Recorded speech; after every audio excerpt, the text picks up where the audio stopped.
The office door slammed shut. Sarah Thompson froze. Her supervisor, Lieutenant Ahmed, leaned across the desk, his voice low and venomous. "Your career ends here unless you give me what I want." Every nerve in her body screamed danger, but Sarah didn't flinch. She refused. Ahmed's response wasn't rage, it was a slow, cold smile. The kind of smile that promised destruction. 3 weeks later, Sarah was ripped from her post and dumped inside Florida's most violent maximum security prison. She thought she'd been punished. She had no idea she was walking straight into a storm, one inmate's secret that would shatter everything she believed about justice, truth, and survival itself. Sarah Thompson was 28, sharp, disciplined, and fiercely respected for doing the one thing most officers refuse to do: treat everyone with fairness. Colleagues admired her. Inmates respected her. But integrity has a cost. And Sarah was about to pay it in full. Sarah had always been drawn to corrections work. Growing up in a middle-class neighborhood in Tampa, she watched her mother work as a social worker for over 2 decades. Her mother taught her that true service meant protecting those who couldn't protect themselves, maintaining justice even in the darkest places, and never compromising your moral compass regardless of external pressures. Most importantly, she learned that integrity wasn't negotiable, no matter the cost. After completing her training at the Florida Department of Corrections Academy with exceptional marks, Sarah began her career at a medium-security facility in Orlando. She handled everything from intake processing to conflict resolution, from medical escorts to family visitation supervision. Her supervisors took notice immediately. She was meticulous, compassionate, and possessed a remarkable ability to calm volatile situations before they escalated.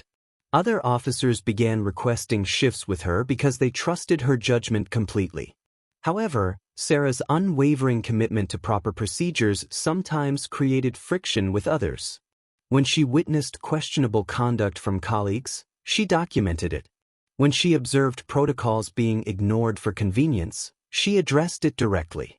When administrators pressured her to handle situations differently than policy dictated, she remained firm in her principles.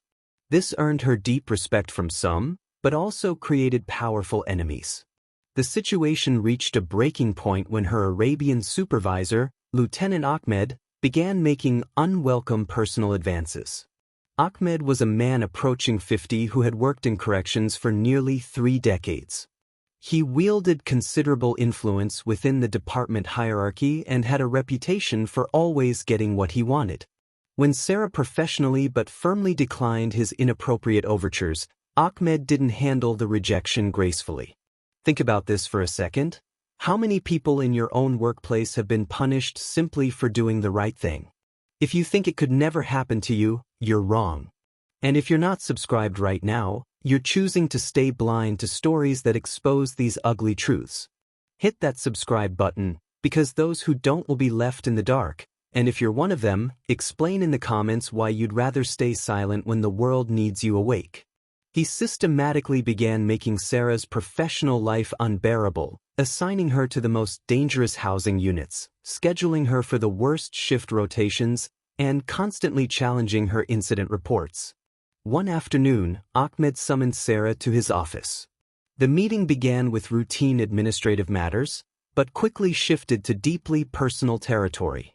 He made it explicitly clear that her career progression depended entirely on being more accommodating to his personal requests. When Sarah refused and threatened to report his behavior to internal affairs, Ahmed smiled menacingly and warned her she was making a catastrophic mistake. 3 weeks later, Sarah received unexpected transfer orders. She was being reassigned to Everglades Correctional Institution, a maximum security facility 4 hours south of Orlando. The official justification cited staffing requirements, but Sarah understood the real reason. Ahmed had leveraged his connections to punish her for maintaining her boundaries. Rather than challenge the transfer and risk further career damage, Sarah accepted the reassignment with dignity. She gathered her belongings and prepared herself for an entirely different kind of corrections work. The maximum security facility was unlike anything Sarah had experienced before. The moment she passed through those imposing steel barriers, she felt the oppressive weight of the environment. The atmosphere was thick with constant tension, every sound seemed amplified and threatening, and there was an underlying current of danger that never subsided. This wasn't about rehabilitation and reintegration anymore. This was about controlling men who had committed society's most serious crimes, in a place where hope often withered and died. Sarah's responsibilities included supervising inmates during structured activities, escorting them between different facility areas, and ensuring strict adherence to all security protocols. She quickly discovered that maximum security corrections required entirely different skills than her previous assignment. Here, she needed to read people's intentions differently, understand the complex unwritten social hierarchies, and maintain absolute authority without unnecessarily provoking dangerous situations. Most inmates fit into predictable behavioral patterns. There were the perpetually angry ones who challenged every instruction, the psychologically broken ones who had surrendered all hope, the master manipulators who constantly tested system weaknesses, and the silent ones who simply wanted to serve their time without incident. Sarah approached them all with the same professional respect she had maintained throughout her entire career. But during her second month at Everglades, one particular inmate began drawing her attention in unexpected ways. His name was Omar Hassan, and everything about him contradicted her assumptions about maximum security prisoners. Omar was serving a 20-year sentence for international money laundering and terrorist financing.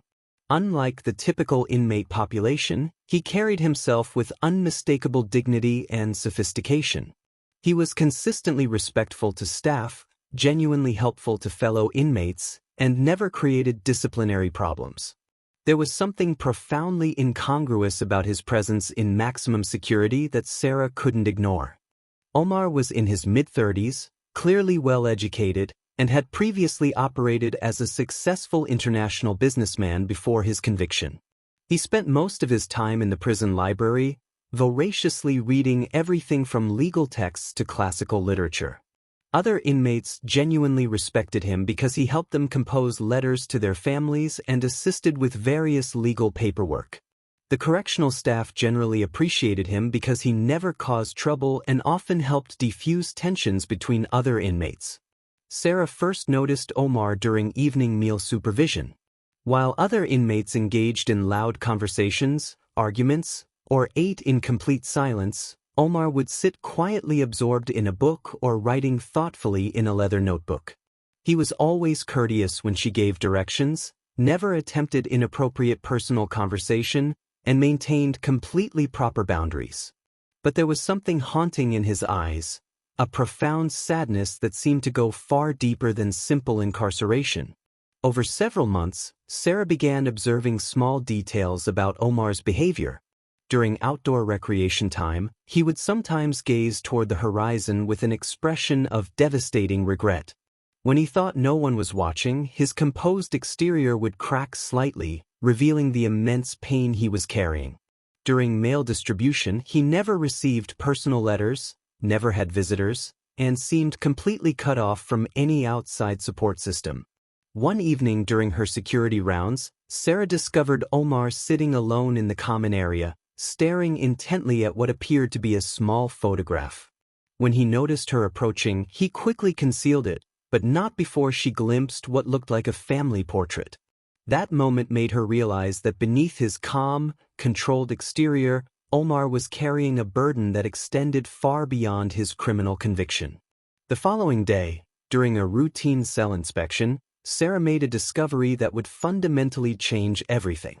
Hidden among Omar's personal possessions, she found a meticulously organized collection of documents, correspondence, and what appeared to be evidence directly related to his legal case. When she confronted him about these materials, Omar's response completely caught her off guard. He didn't attempt to deny possession of the documents. Instead, he looked directly into her eyes and said something that would haunt her thoughts for months to come.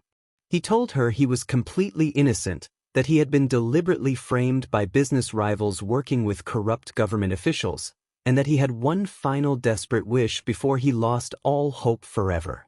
He needed someone outside the prison system to help him prove his innocence. But more crucially, he needed someone to fulfill a sacred promise he had made to his dying son. Sarah stood there in his cell, holding that folder of documents, knowing that her next decision would define not only Omar's future, but her own destiny as well. What happened next, dear viewers, would test everything Sarah believed about justice, sacrifice, and the power of one person's determination to do what's right, regardless of the consequences. But before I continue with this incredible story, I want to ask you something. Have you ever been in a situation where doing the right thing could cost you everything? Drop a comment below and tell me about a time when you had to choose between safety and standing up for what's right. Your stories inspire me and help build our amazing community here. Omar's revelation hit Sarah like a physical blow.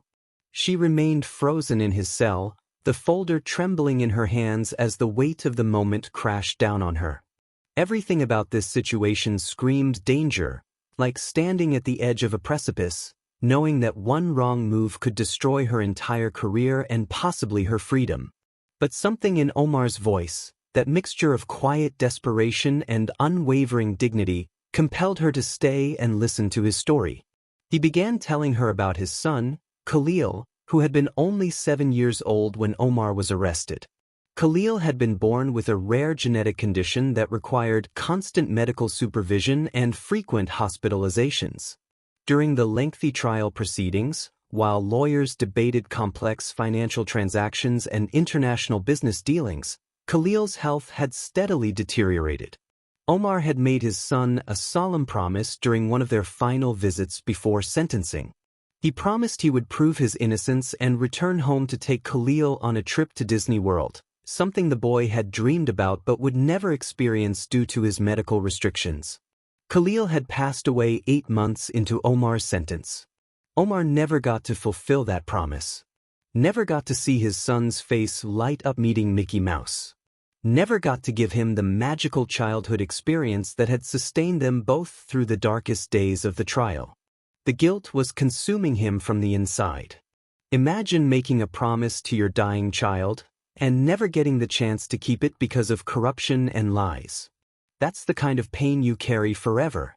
If that thought doesn't shake you, I don't know what will. Subscribe now so you never take stories like this lightly. And if you won't, then at least confess in the comments why you think protecting your comfort is worth more than learning the truth. But there was something more sinister to the story. Khalil's mother, Omar's ex-wife Amira, had been receiving anonymous threatening calls since the trial concluded.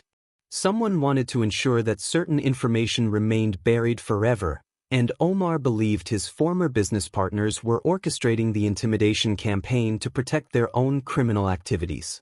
Sarah found herself asking questions she had never intended to voice. Why hadn't his legal team pursued these leads more aggressively? Why hadn't this evidence been presented more effectively during trial? Omar's answers painted a disturbing picture of a justice system that had failed him completely, of high-powered corporate attorneys who had systematically outmaneuvered an overwhelmed public defender, of key witnesses who had mysteriously changed their testimony or vanished entirely before they could testify. That night, Sarah couldn't find any peace. She lay awake thinking about Omar's story, about that folder of documents, about a little boy who had died while his father sat in prison for crimes he insisted he didn't commit. She kept telling herself this wasn't her responsibility, that getting involved would be professional suicide and possibly criminal.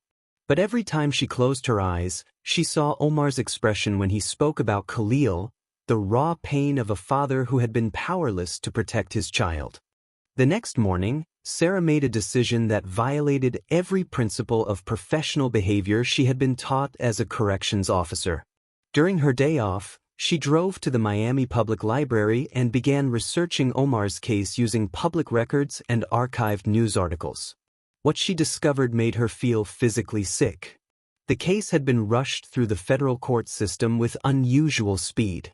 Several key witnesses had recanted their testimony after the trial ended. claiming they had been coerced or misled by investigators. The business associates who had accused Omar of money laundering had themselves been under investigation for the same crimes, but those investigations had been mysteriously dropped after Omar's conviction. The deeper she dug, the more obvious it became that Omar had been deliberately set up to take the fall for crimes committed by others. Sarah spent every free moment over the following weeks continuing her investigation.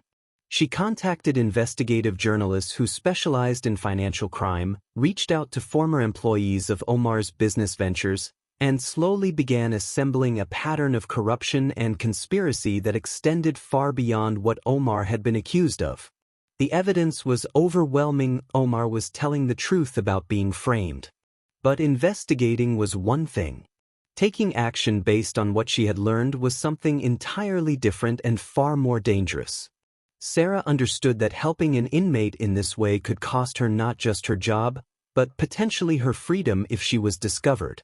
If she was wrong about Omar, if this was all an elaborate psychological manipulation, she would lose everything she had worked for.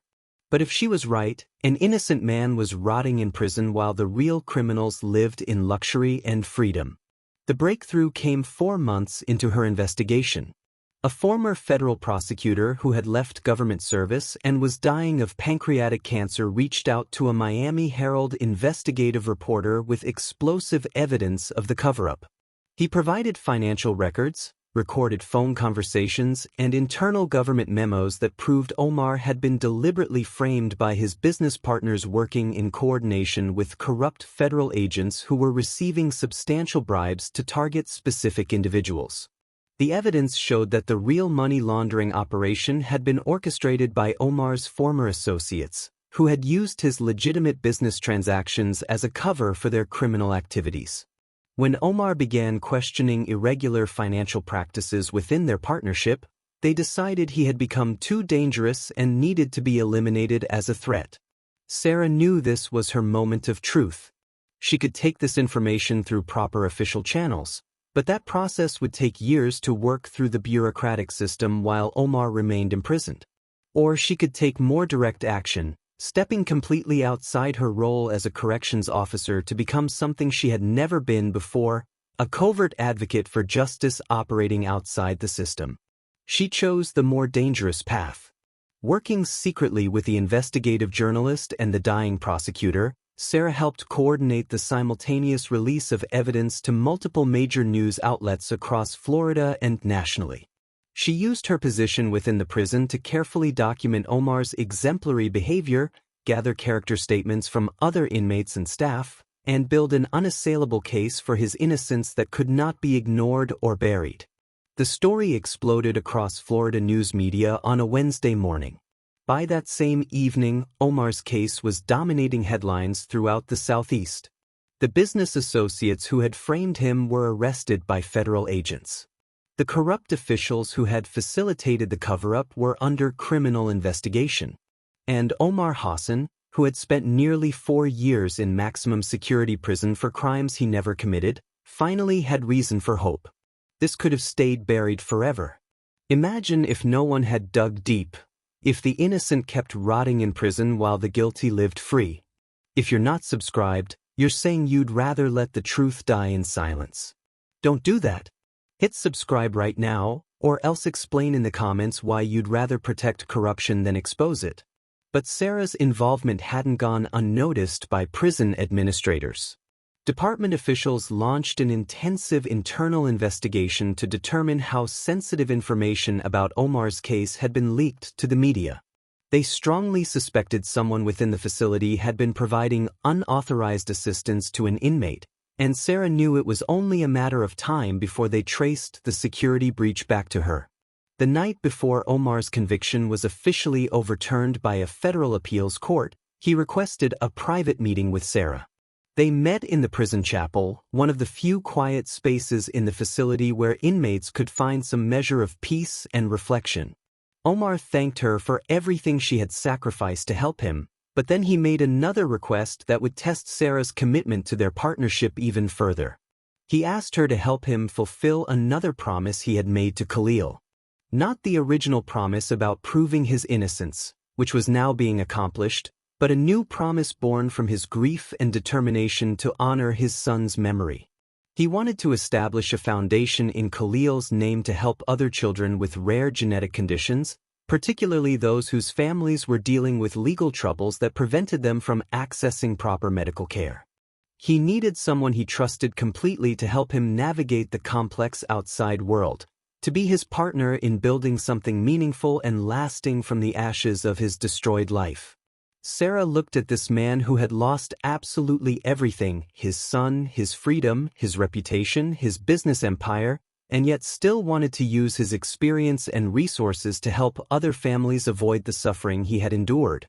She realized that fulfilling Omar's final wish wasn't just about clearing his name or seeking justice for past wrongs. It was about transformation, about converting unbearable pain into purposeful action, about ensuring that the memory of a little boy who never got to meet Mickey Mouse would live on by helping other children and families facing their own impossible battles. As Omar walked out of Everglades Correctional Institution as a free man the following week, Sarah knew her own journey was just beginning, and the most important work of her life lay ahead. Sarah stood at the window of her small apartment in Homestead 5 days after Omar's release, watching the Florida sunrise paint the Everglades sky in brilliant shades of orange and pink. Her phone had been ringing constantly with calls from prison administrators, internal affairs investigators, and reporters who had somehow obtained her contact information. She ignored them all, letting every call go to voicemail. There were more important matters demanding her attention now, things that mattered far more than protecting her career. Omar had called her the previous evening.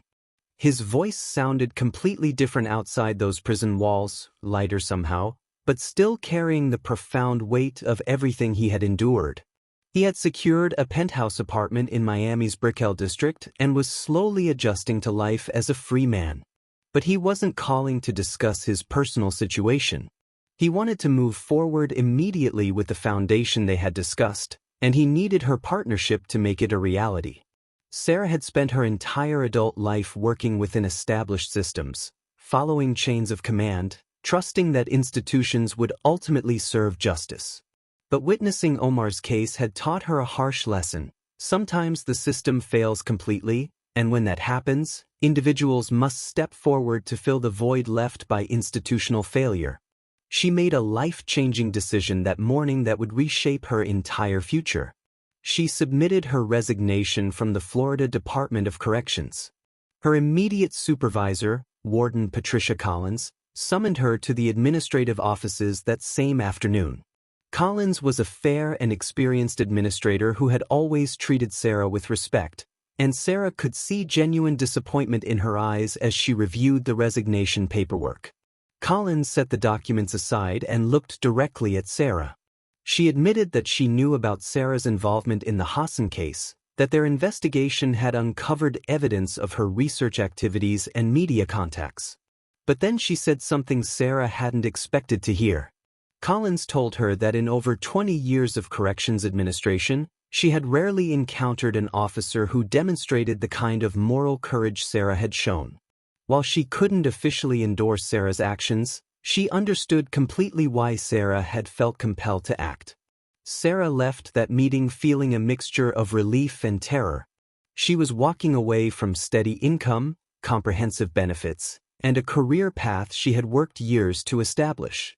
But she was walking towards something that felt infinitely more important than financial security: the opportunity to be part of something that could genuinely change lives and prevent other families from experiencing the injustices that had destroyed Omar's life. Omar met her at an upscale cafe in Coral Gables the following week.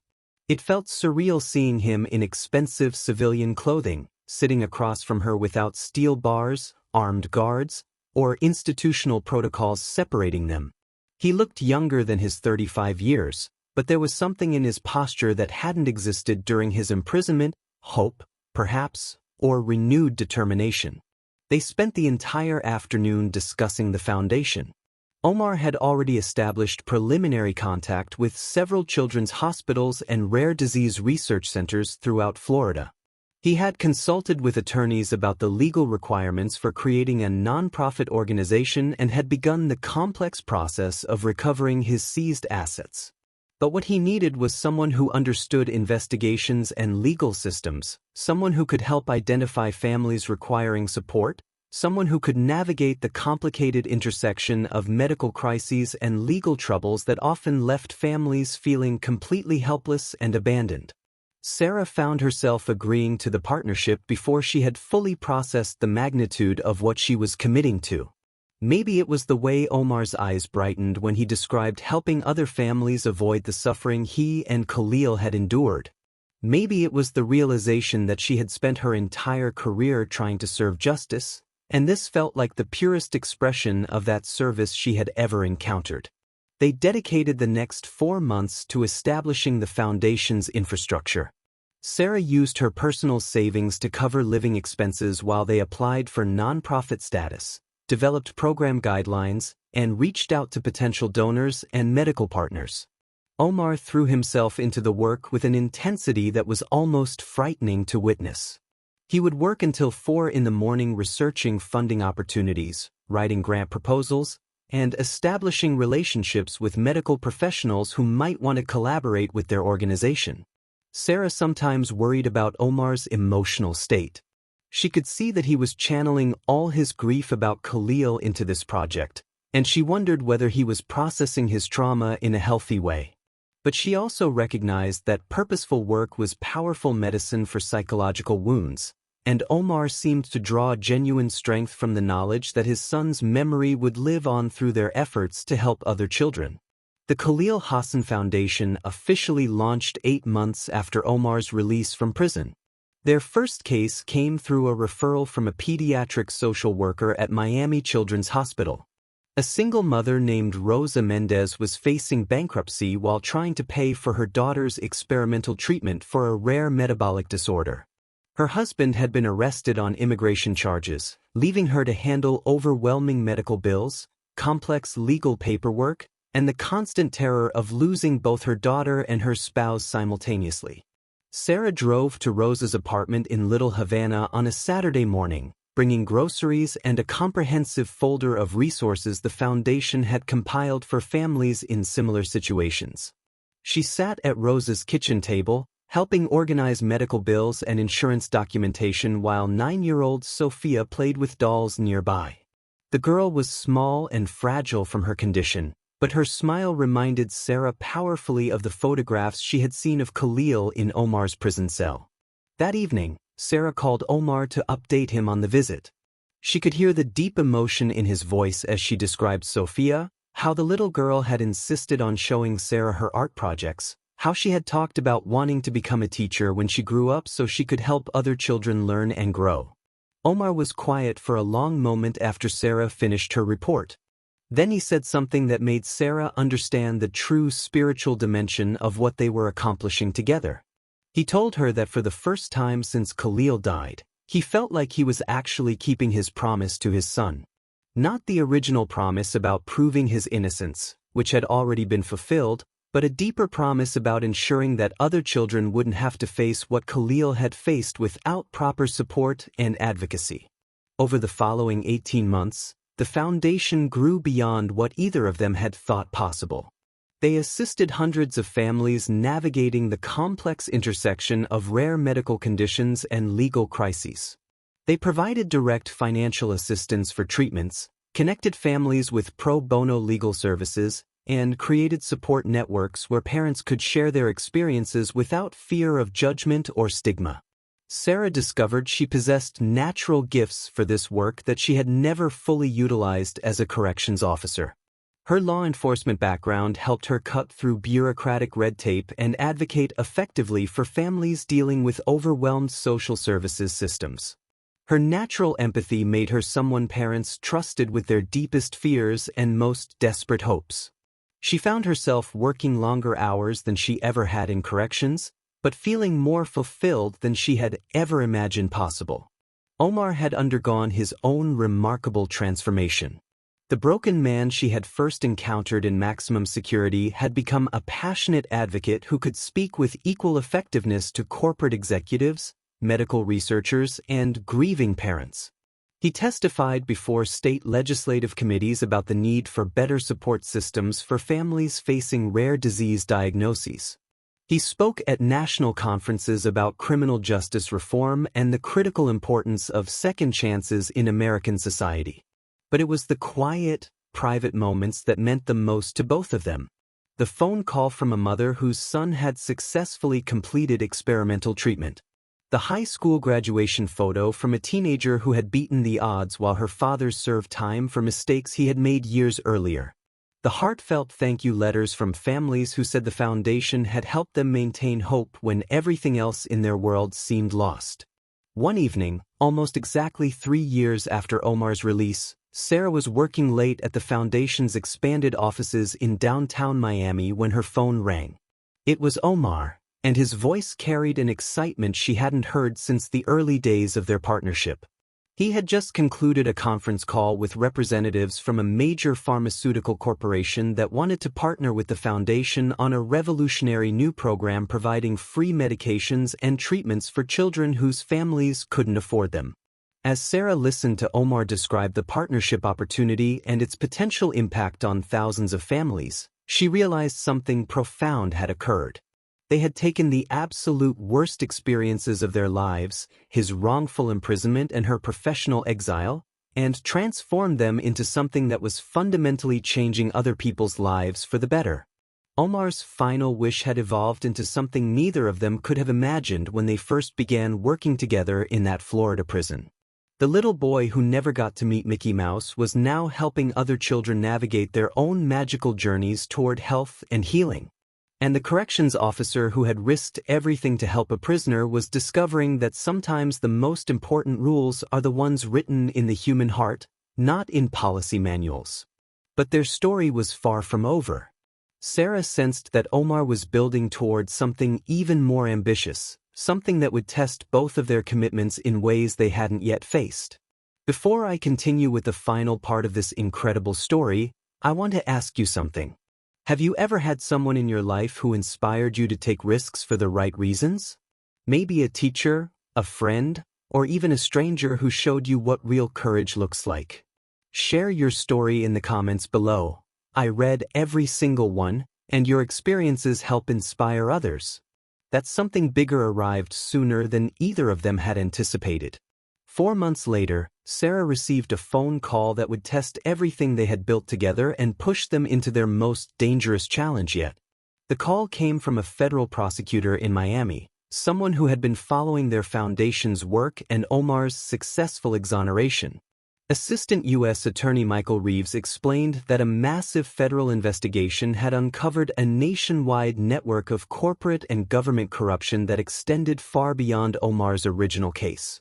The same criminal organization that had framed Omar was now facing federal racketeering charges for systematically targeting whistleblowers, destroying evidence, and using their extensive legal and political connections to silence anyone who threatened their operations.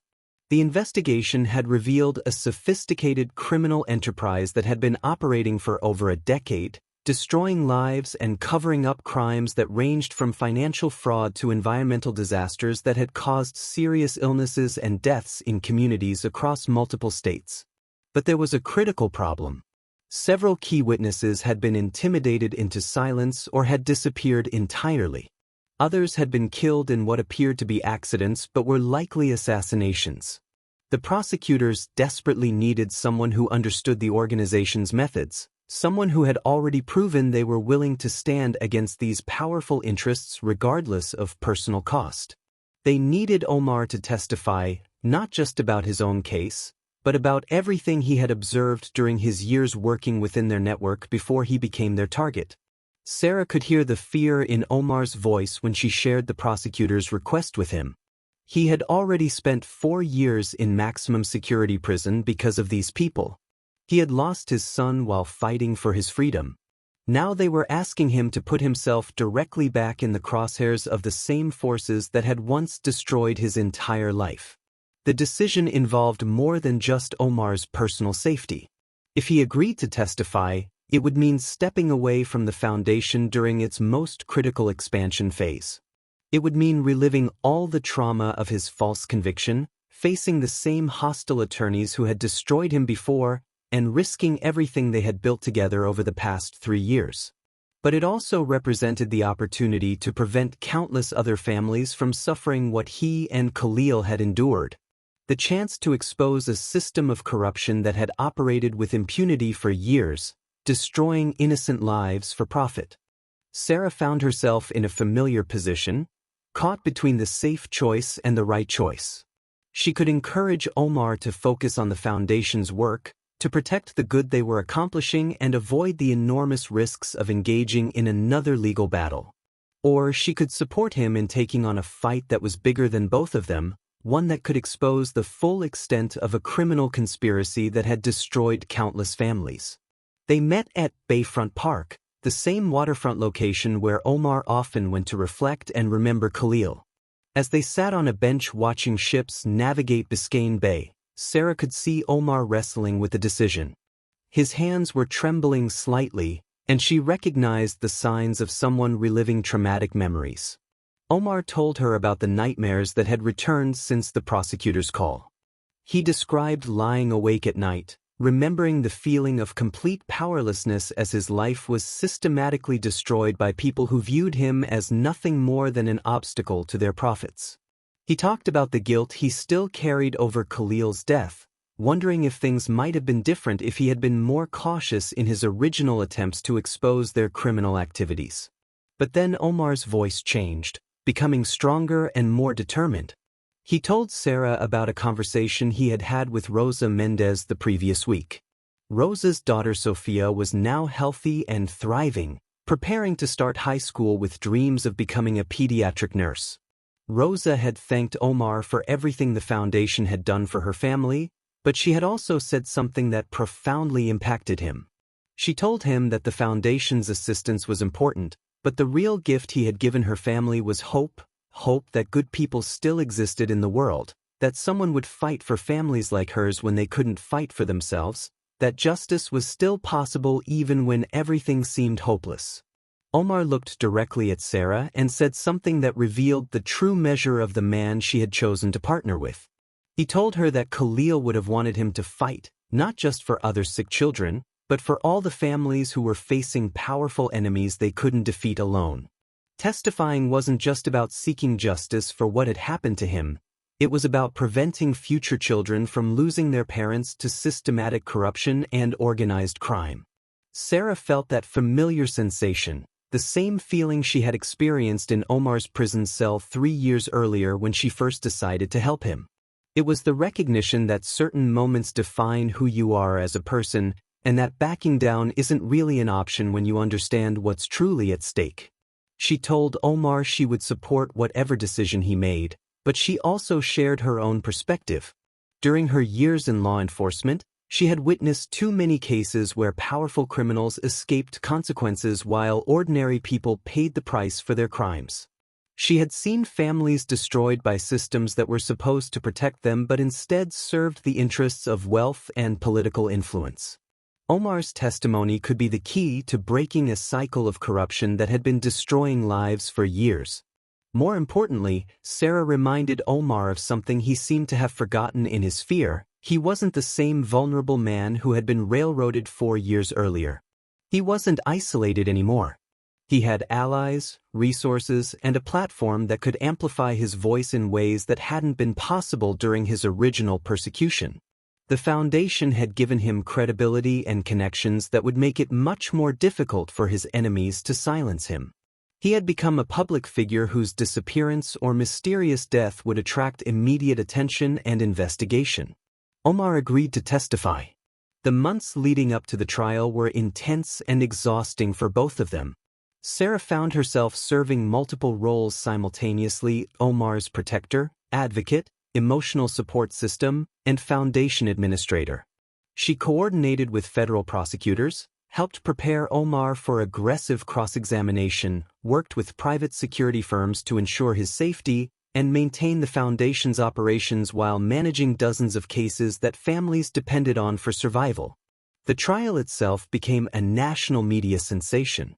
Day after day, Omar sat in the federal courthouse in downtown Miami, describing a culture of systematic corruption that had prioritized profits over human lives for over a decade.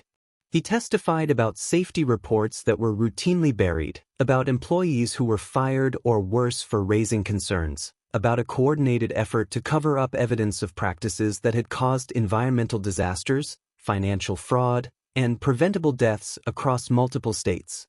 Do you realize what this means? One man risked everything to stand against an empire built on greed and death. And you, yes, you watching, are either standing with him or standing with silence. Subscribed viewers are the ones fueling this fight. If you don't subscribe, at least have the courage to write in the comments why you prefer to stay on the sidelines while others pay the price. Sarah watched from the gallery as Omar faced the same high-powered defense attorneys who had destroyed his life years earlier. But this time was completely different. Omar was prepared, supported, and armed with documentation that couldn't be discredited or explained away by legal technicalities. When defense lawyers tried to portray him as a disgruntled former associate seeking revenge, Omar calmly pointed to the foundation's work and asked why someone motivated by personal vengeance would dedicate his freedom to helping children and families rather than pursuing wealth and personal gratification.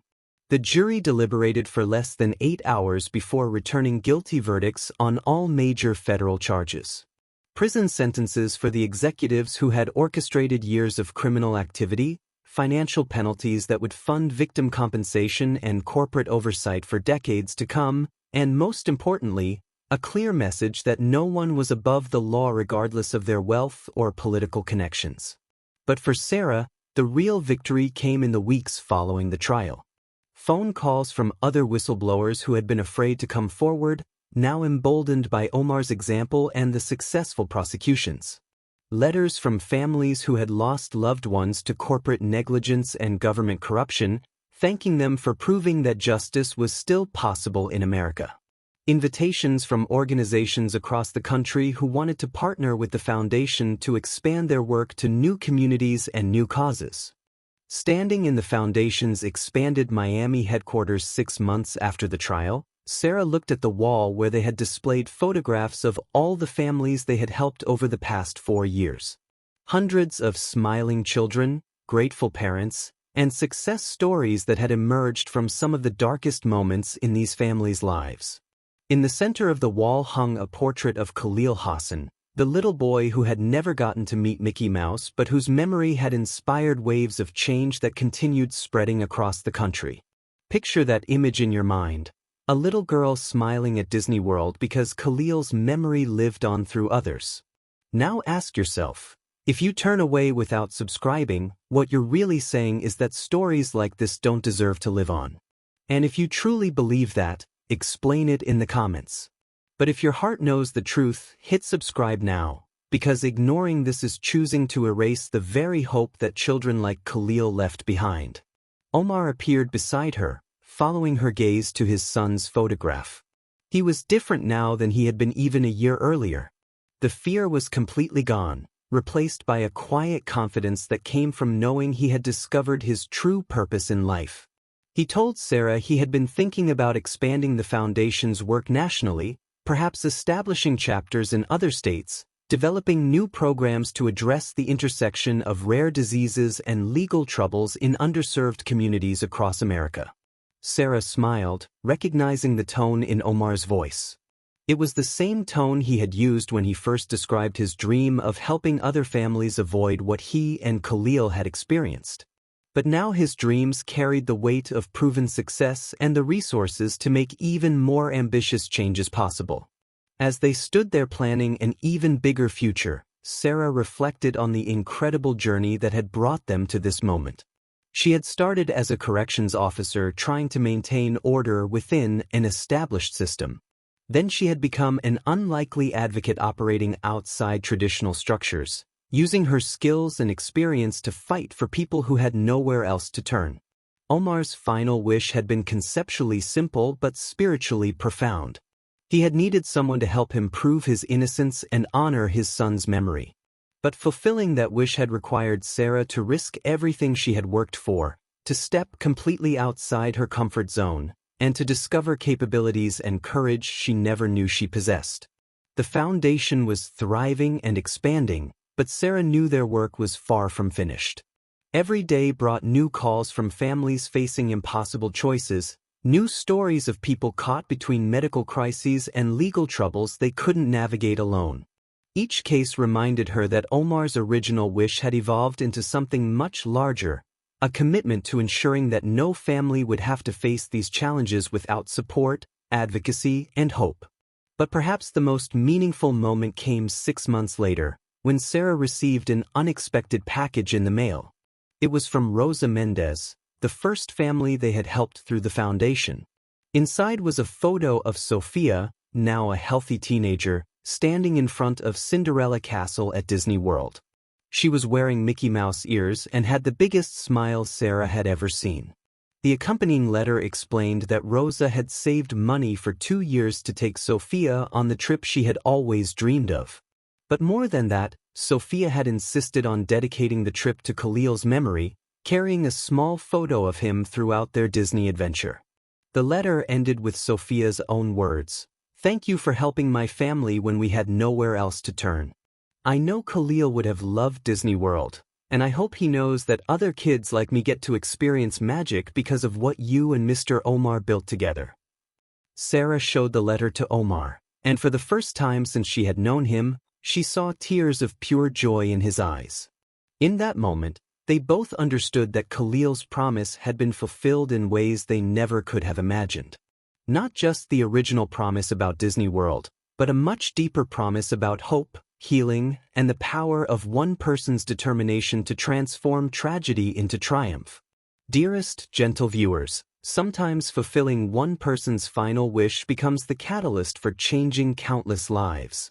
Sarah Thompson thought she was helping one innocent man clear his name and honor his son's memory. Instead, she discovered that true justice isn't just about following protocols or working within established systems. Sometimes it requires individuals to step outside their roles, take enormous risks, and fight for what's right, even when the odds seem impossible. Omar Hassan's final wish wasn't just about proving his innocence or seeking revenge against those who had wronged him. It was about transforming unbearable pain into purposeful action, turning personal tragedy into a force for positive change, and ensuring that a little boy's unfulfilled dreams would live on through the lives of other children who needed someone to fight for them. Their story reminds us that the most important promises aren't always the ones we make to the living. Sometimes they're the ones we make to memories, to principles, and to futures we may never see but hope to make possible for others. It shows us that true courage isn't the absence of fear, it's acting on your convictions despite being terrified of the consequences. And it proves that sometimes the most profound changes in the world begin with one person's willingness to risk everything for a stranger, to believe in innocence when everyone else sees guilt, and to transform a moment of moral choice into a lifetime of meaningful service. Before you go, I want to ask you one final question. What promise would you be willing to risk everything to keep? What cause would inspire you to step outside your comfort zone and fight for justice, even if it meant losing everything you've worked for? Share your thoughts in the comments below, and don't forget to subscribe to our channel for more incredible stories of courage, justice, and the power of human determination. Thank you for joining me on this incredible journey, and I'll see you in the next story.